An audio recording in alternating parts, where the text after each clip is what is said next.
Welcome to Stinger Salvage. Today we're going to make a little modification to Redfire. This faux cap back here is a GT cap, and I don't want any false advertisement. The car is a V6 car. I found this trunk lid because it had the pedestal wing, spoiler, whatever you want to call it, on the back, but I want to remove this faux cap. So I'm going to use a heat gun and a Bondo spreader. I'm going to heat up this cap and try to pry it off. It's basically just attached with some double-sided adhesive. I like the faux cap, but I don't want a GT one since the car is not a GT. I don't want to melt anything, and I don't want to bend the panel or anything, so I'm just going to heat it up enough to try and loosen the stickiness and pry that thing off of there without damaging too much stuff. I get it off here in just a second, and you'll notice it takes some of the paint off, or most of the paint, which is unfortunate. I didn't want that to happen, but not a big deal. I'm going to cover it with another faux cap that I had custom made, which we'll reveal here in a little bit. So we'll clean it up. I'm going to have Cheeto help me here. He's supervising. I'm going to have to clean it up, get this any loose paint off, any dirt, and then I'm going to prime it.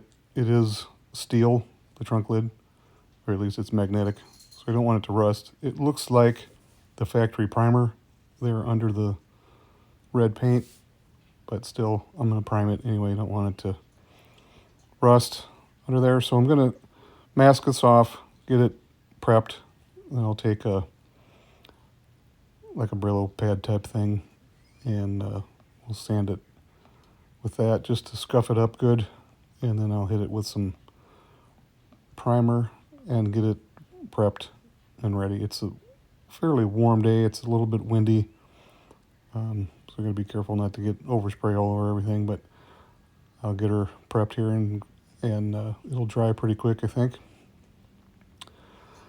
So here I'm just going to scuff it with a Brillo pad type pad and get her good and rough so that the primer will stick, and also the new faux cap will have something to stick to. So once it's prepped, then I'm going to open the trunk lid a little bit just to get a good angle, and we'll do some priming there and get it ready.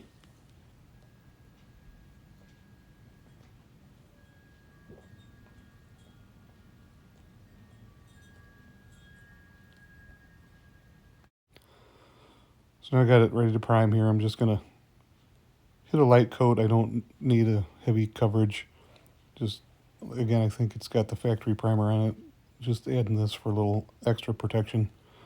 So it's just a Duplicolor off-the-shelf automotive primer.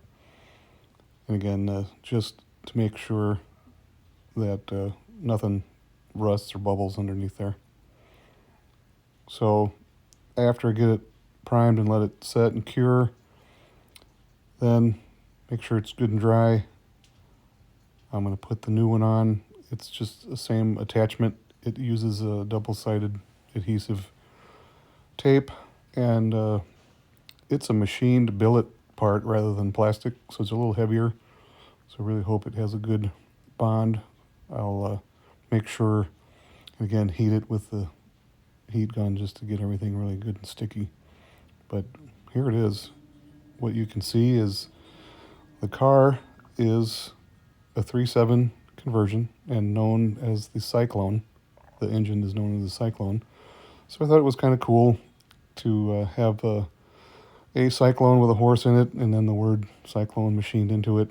It resembles the original, but it's unique to this car. Again, they didn't put the Cyclone in the 05 to 09 body style. So kind of a neat little touch, makes the car a little unique, and again, no false advertisement. So I'm pretty happy with it. I think it's going to just be a unique thing. Again, subtle, not in your face, but just a nice touch. So thanks for watching. Appreciate any feedback or comments or likes or any of that kind of stuff. I'm not doing this professionally, it's just for fun. So again, thanks for watching. Hope you enjoyed it.